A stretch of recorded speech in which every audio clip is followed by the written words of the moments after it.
You know the vibes.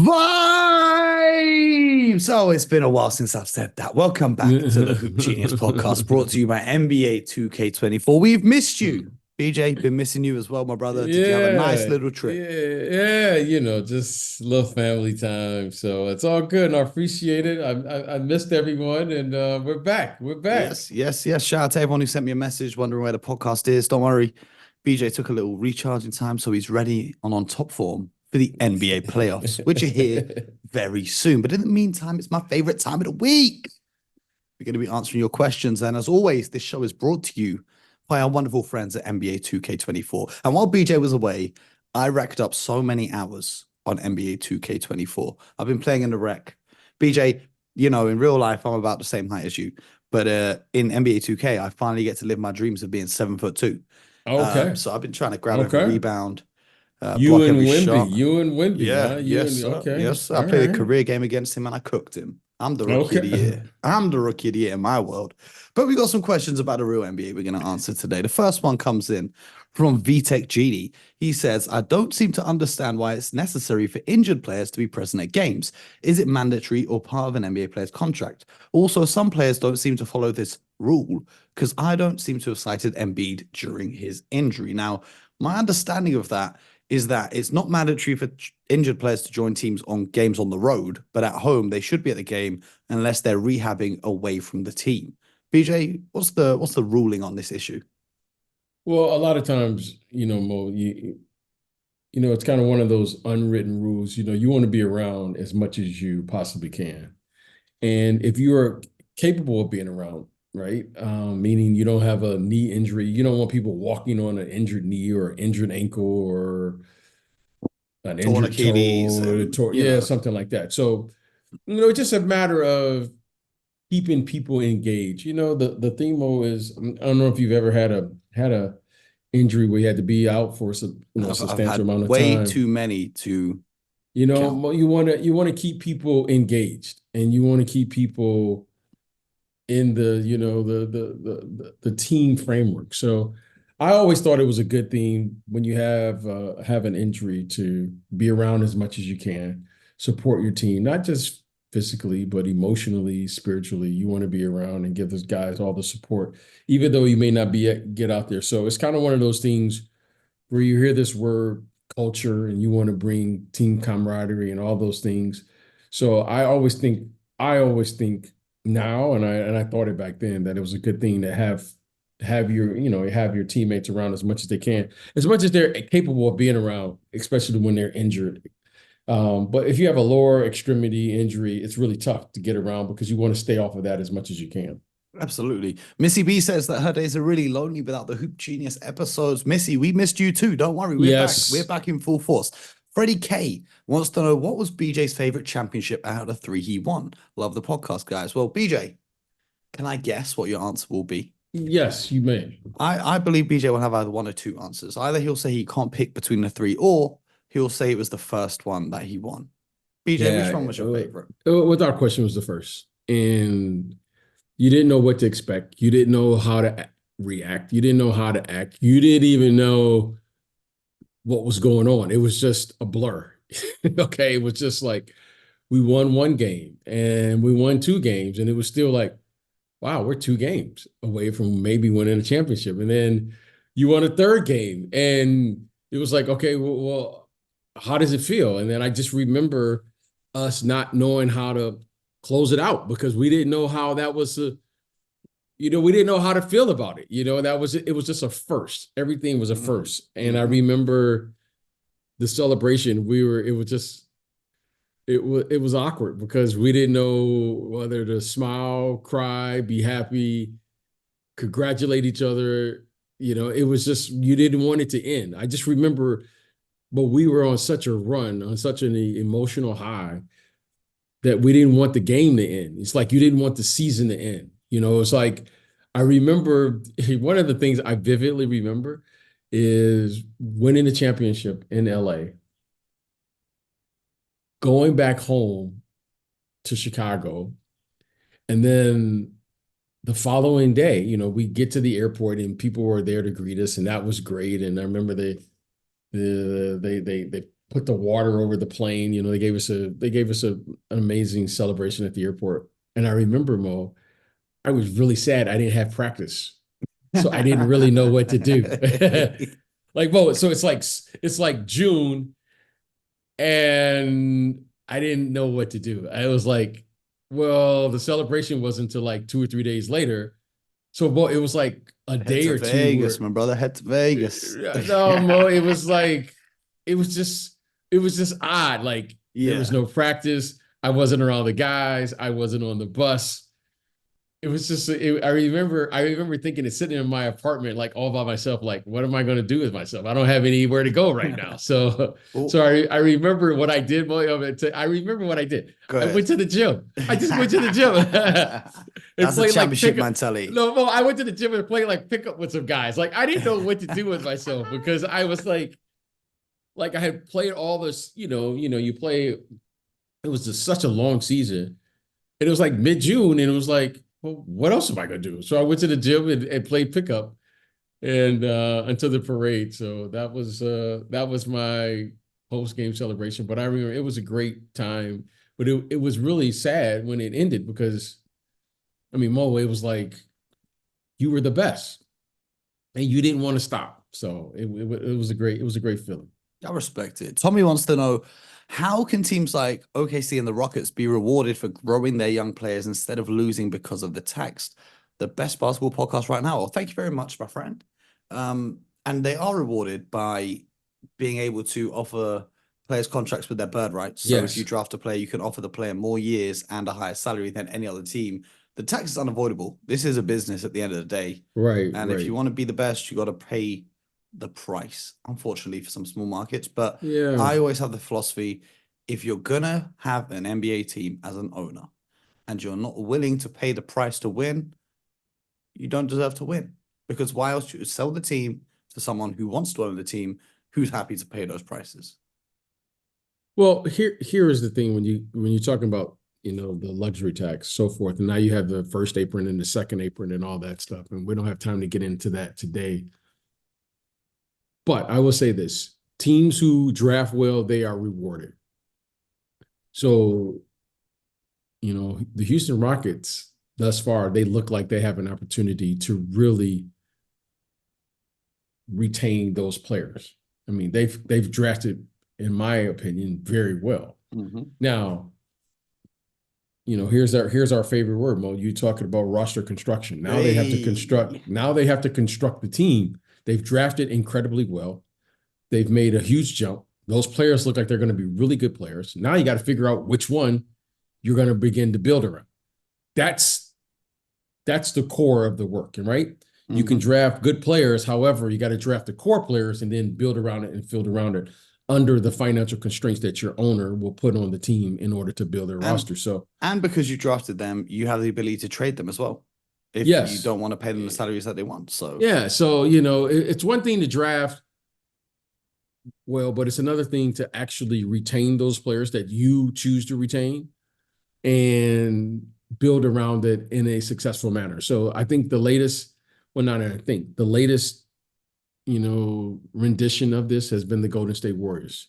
They drafted Steph Curry, they drafted Klay Thompson, they drafted Draymond Green, and they built around those three, and they were able to retain those three players and then build around it, and they've had a tremendous amount of success. So and I think drafted that's a bunch of the role players that fitted into the team as well.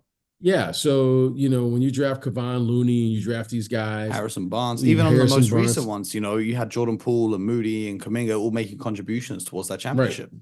So you get rewarded. So it's not all loss for drafting well. You don't just lose everyone. You just got to figure out which one you're going to build around, and then be able to provide whatever the constraints your owner will have. And but you need those players, whoever you commit to perform and perform at a high level. Absolutely. Tallywhack says, very serious, important question. Coke or Pepsi? Now, I don't think BJ'a drinks fizzy drinks. I do not. Drink soda. I don't drink any soda, not because of any dietary restrictions. I just prefer to drink my water and my juice, and that's it. I don't drink coffee. I don't drink juice. Anything. I don't drink coffee. I don't drink tea. I just drink water. Wow. However, no tea. No. I am open to drinking anything that a sponsor would want us to drink. So, if there's any sponsors out there, my only condition is the drinks can't have sugar in. Shout out to Eddie Abu. Can't be drinking Okay. those calories. But I'm open to trying some new drinks. And Okay. if anyone wants to be the official drink of the Hoop Genius podcast, if you're listening, Okay. I'm Okay. open to it. I'm open to it. But he also has another question. He says, does BJ have any up and coming players he's following and keeping track of that he thinks has a real future? NBA or college levels, names that we won't usually hear. Anyone going under the radar for you, B? Well, my favorite player, my youngest son and I think we're official fans of the DJ Burns from North Carolina State. Yes, We sir. are official fans. Yes, sir. Of DJ Burns. And we were talking about him all day today, actually, about we can't wait to the Final Four so we can watch DJ Burns. So shout out to DJ Burns. He is our favorite collegiate player. I'm a huge Caitlin Clark fan, being the University of Iowa, watching her, what she's doing. She's in the Final Four as well on the women's side. So I think DJ Burns, though, is a name you should probably watch. He's a fascinating player. I don't know how it's going to work out for him, but I can tell you this: he is a very talented young man, and I'm just keeping a close eye on him because I like big guys. Well, I got trapped in this little body, but I like the big guys. I think I was supposed to be a 7-footer. Same. Yeah, I was supposed to be a 7-footer. So speaking of players under the radar, and and everyone in the past few weeks has been keeping tabs to the women's NCAA action. There's a player over here for the London Lions, Holly Winterburn for the London Lions ladies team, who has been absolutely fantastic. And I think that a WNBA team needs to give her a call before their season gets underway and see if there's any synergy there, because she's got some real talent. She's a real baller. They're in the final of the Euro Cup over here, which is the first for a British team. So shout out to the ladies in London doing their thing. Salute to you. I'm rooting for you all the way. I'm going to try go down to see the final. I think it's next week. But anyway, we keep moving. AG wants to know, how important is it for teams who are stuck in NBA purgatory, like Brooklyn and the Chicago Bulls, to make a move in the offseason? Now, if you're wondering what NBA purgatory is, that's when you're not good enough to compete in the playoffs, but you're not bad enough to get one of the top picks in the NBA draft. So, BJ, for those teams, how important is it to make a move in the offseason? Well, I always like to, just lay out, kind of what the facts are and share with our audience the facts, and then you draw your conclusions. But this one is my own personal opinion here. The worst place to be, Mo, in my opinion, is that 7 through 10. That's the worst place to be. Purgatory. But that's where that's the playing spots. The 11 through 15 is okay for me, because you're going to get, it allows you to get a lottery pick, and that's where the best players or the best young players traditionally have been in the NBA. But that 7 through 10 is a tough place, because you're just good enough to be in the middle of the pack, and you're not at the top and you're not at the bottom, and you're just kind of stuck right in there. And there's really no way for you to get good other than free agency, which will or trades. Well, you get in trade, but more than likely you're just going to get the same player back that you're giving up. It's not like there are, like the Chicago Bulls, for example. They have some good pieces. They just don't necessarily fit together in the best way. And the other thing about trades is sometimes you can make a trade and it's addition by subtraction, because a player who's on your roster currently can improve by means of trading away another player who might be getting more touches or might be playing in the same position as them. And you might uncover a star in their team by trading away a different player on your roster. It's possible. Anything is possible.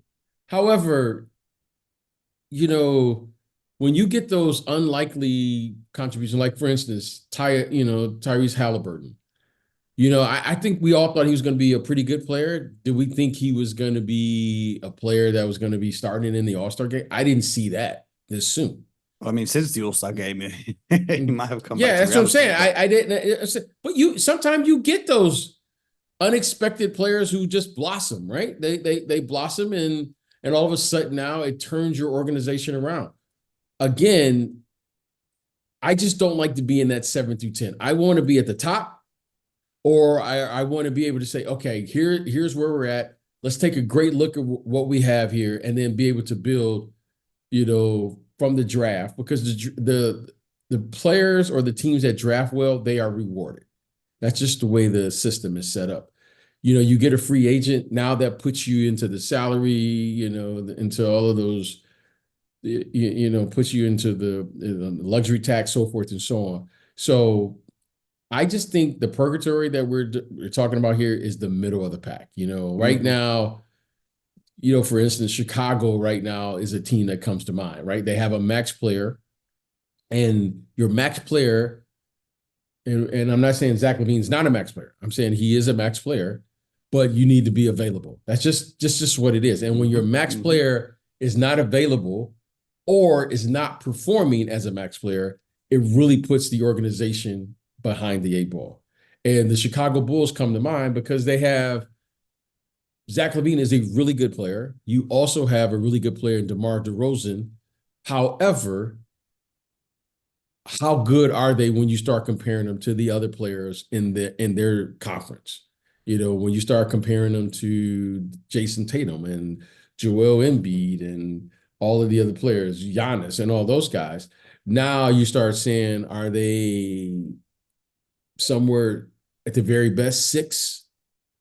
But most likely they probably will finish where they're currently at, somewhere 7 through 10 in today's climate. And it's not to say that it won't get better, but that's a team that comes to mind when I think of that question. I thought that was a really good question, by the way.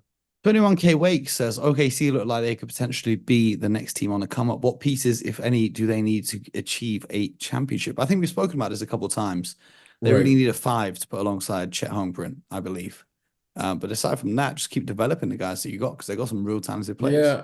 Yeah. I've said this before. I like their team because they've drafted extremely well. Sam Presti, he has drafted terrific. All right. I mean, he drafted Kevin Durant. He's drafted Russell Westbrook. He's drafted James Harden. Now he's drafted Chet Holmgren. I always get his name. Jalen Williams. Is it Jalen Williams? Yep. There's two Jalen Williams as well. And then, he's drafted extremely well. Now, their best player is Shai Alexander, who he got in a trade, remarkable trade for the Oklahoma City Thunder. Okay, he's first team All NBA player. Now it gets down to the bread and butter of when you're talking about now sitting in that president general manager seat. Now you got to build this team, and you're going to have to commit to these young players financially. I've said it before. I think they're 3 main guys: Chet Holmgren, Jalen Williams, and Shai Alexander. I think those are the 3 from what I could see from afar. Now you got to figure out how to build around those guys, but take advantage of the strengths of those players. All of those players are big at their position. They all have length. I just happen to think that Shai is a lead guard. He's a tremendous size as a lead guard, right? He could post up all of the other little small guards in this league. I think Jalen Williams is a 2 guard. Why? Because he has tremendous size. He's around 6'7" or so. And then I think Chet, as a 7-footer, as a 4-man, suddenly now gives them an extremely tall and will expose their greatest asset, which is their length. Now, with that team, I think you got to figure out how to build and complement those 3. That's just me looking from the outside. I don't know. I'm not there. And of course, when you're there, you will know your team. So I'm going to defer to Sam Presti on that end as far as that. But in looking at it, I think you build around the length and their ability to defend. I think they could switch. But more importantly, I think they cause problems. Shai Alexander is a lead guard. I mean, this guy is just phenomenal. And then you have Chet, who could roam. And then you figure out your 5 and your 3. But I think you have to complement the size and length of the other 3 players in order to really maximize who they could be or what they should be. Now that we've seen them compete at this level, now they have a great team because they can play during the regular season because of all the things we just mentioned. However, once the playoffs begin, I think we will see who they really are. They're a young team, And we can't forget this. They have no playoff experience. Mhm. So I don't really know how they're going to respond. I mean, this could be a team, Mo, that exits in the first round. They could finish at the top of the Western Conference and then exit early in the first round. And I still would consider this season a success for them because I don't know, and I didn't anticipate them being where they're currently at now. So it'll be fascinating to watch. I think we will learn a lot about them. Hopefully they will advance because it's always great to learn while you're winning. But it's going to be tough. And we're going to see how good this team really is. Absolutely. He has another question about the draft, but we'll answer that around draft time. But Big Con wants to know, what does BJ think about the latest British NBA player, Tosan Evbuomwan, who has played for your Detroit Pistons? I can't say I'm too familiar with this game. I'm going to have to continue to watch. But you know what? He has an enormous opportunity there up there in Detroit. He has a great opportunity to play, showcase, and there's playing time. Okay. Well, here's the thing I want to say. Everyone saw that highlight of Anthony Edwards. You know that clip where he's pivoting Right. around. Number one, he traveled. He moved his pivot foot. Number two, Mo, this is the NBA, Mo. Number two, he was scoring on Tosan in that clip. However, in that game, he only scored 9 points. Right. So my boy must be doing something right. Shout out to the UK ballers. Matt McD4 wants to know, if you and BJ could add a rule to the NBA, what would it be? BJ, you're commissioner for the day. What rule are you adding? What rule am I adding? I would like to see goaltending. We have goaltending. No, I'm just saying I would like to change the rule of the current. How would you change it? Just like it is in Europe. So you can hit the ball off the rim. Yes. Okay. Yes. I want to give some advantage to the defense. I mean, Mo, it's the way the game is played now. There's no defense. Well, in the game. my rule that I'd add would massively bring an advantage to the defense. I want flopping to be an automatic ejection. If you flop, get the hell out of here. That's what I'd do. If I was and then we're not going to see this foolishness no more. If you flop, we'll review it.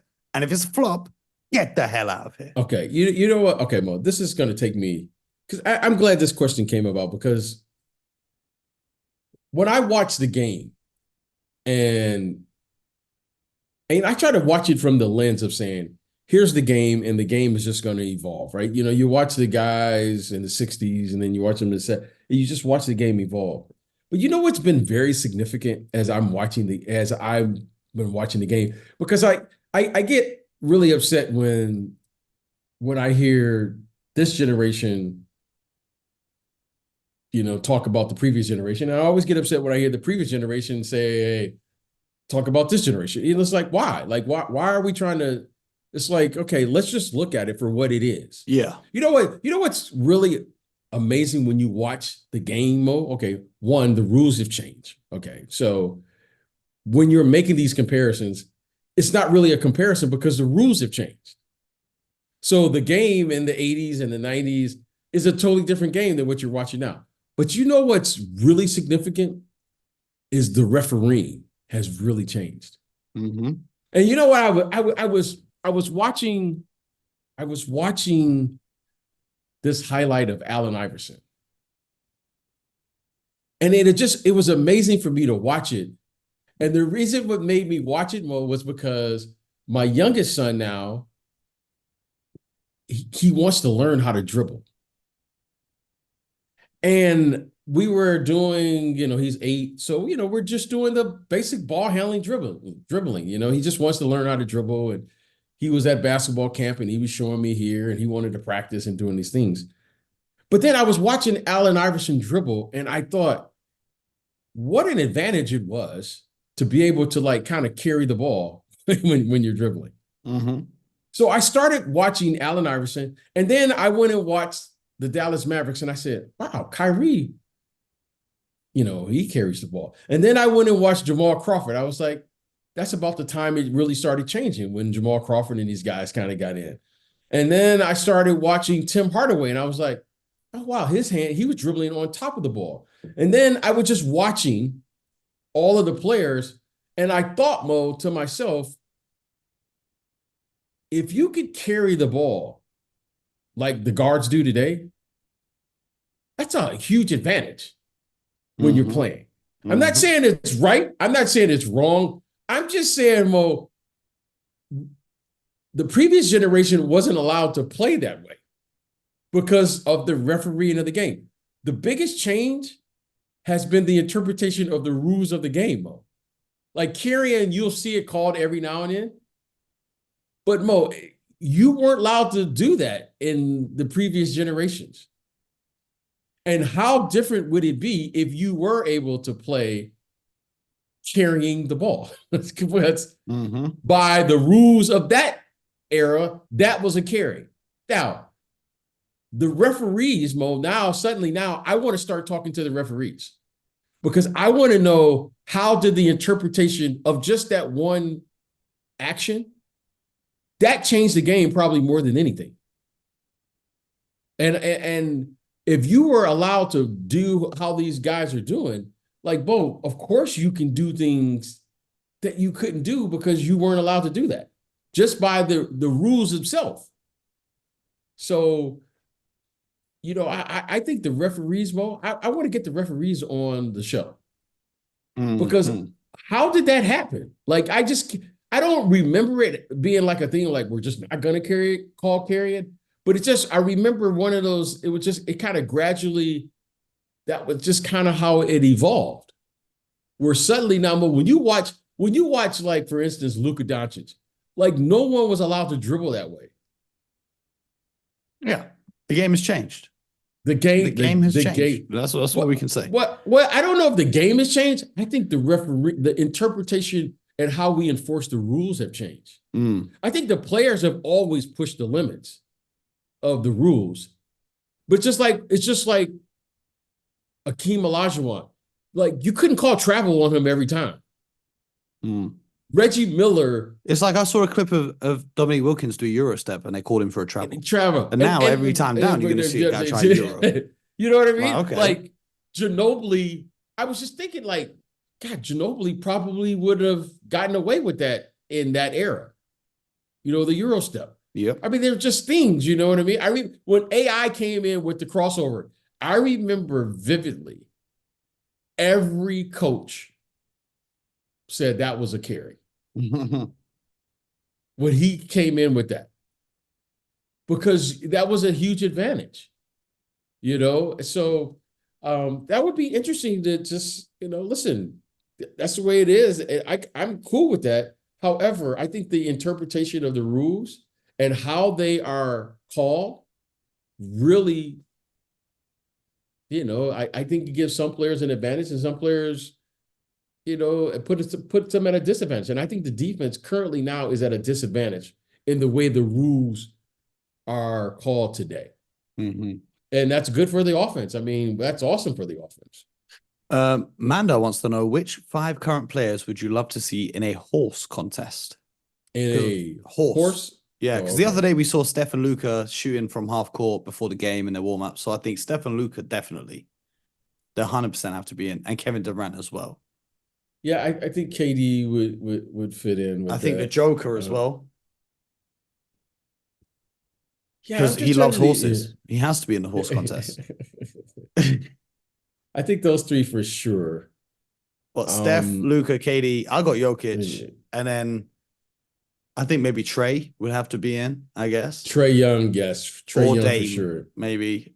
But and Dame. I think that's a good 5 right there. For the newer fans, go on YouTube and watch Kevin Durant versus Rajon Rondo in a game of horse. One of the best games of horses you will ever see. Oh, really? Yeah. Really? You got to watch that.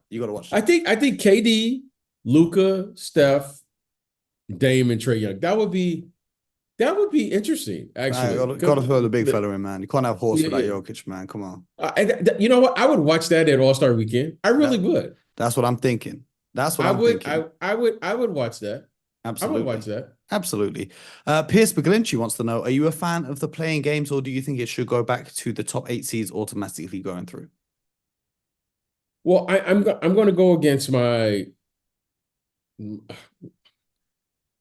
I'm always open to change. I thought the previous the original way was the way. Like, you want to reward people how they perform for the entire season. The play-in game, I don't, you put in 10, the top 10 teams. No, I think all of a the sudden, play-in is great because look at the Western Conference. There's like what 1 or 2 games in between those. I think that the play-in should be there. However, there should be an amendment. If you are 4 games or more ahead of the team behind you, then you should automatically go through. Because then that does reward you for winning in the regular season and having enough wins to go ahead, of the other teams. yeah. So like I like the original way. I like the original right way, now, but I want to be like open right to now it. in the Eastern Conference, if that rule was in place, Miami, they're 6th now, but Indiana and the Philadelphia 76ers would automatically qualify for the playoffs because the Bulls are 5 games behind the 8th seed. They don't deserve to be in the play-in. And in the West, on the other hand, the Lakers are only 1 game behind Sacramento, and the Warriors are 3 games behind Sacramento. So I think there should be a play-in. So I think there should be some stipulation, and that's what they had when they originally brought the play-in in the bubble, was you had to be within a certain amount of games to trigger the play-in tournament. But now, as a moneymaker, it's sponsored. The play-in tournament has a sponsor who I won't name because they don't pay us, so who cares about them? But they have a sponsor, and it's extra games, extra ticket revenue for the teams, extra games on TV, meaningful games on TV for the networks who pay all this money for the league. So I don't think it's going away. I just think that there should be some sort of amendment in there. Finn Follows All says that he subscribes on Apple and thought he was missing something. I need a backup Mr. Armstrong on the show for when you're away. I'm gonna tell you this: there's only one BJ'a Armstrong. There's a real name, no gimmicks. There's only one. Can't be no backups. Yeah. Hey, I appreciate it. I appreciate the love. You know what? It's great. It's just great to be able to do the show every day with my guy and do it for the people. So this is fabulous. Yes, sir. Well, that's another episode of the Hoop Genius podcast. We'll be back on Monday with Mr. Scott Perry. So we'll be back to our regular scheduled program. Parking lot Perry. Parking lot Perry. Yes, sir. Yes, sir. And BJ, next week is the penultimate week of the NBA season. Oh, wow. It's most time. Most and time of March the year. Madness concludes. So it's now April Madness, whatever you want to call it. That'll be concluding as well. So stay locked in. We'll be right here. Appreciate each and every one of you. Thank you to everyone who submitted their questions. If you want your question answered, join the Discord server. The link is in the description of the show. Come and join the community. Get your questions answered right here on the Hoop Genius podcast. Appreciate each and every one of you. Make sure you subscribe, YouTube, Spotify, Apple. And until next time, you know the vibes. Get buckets.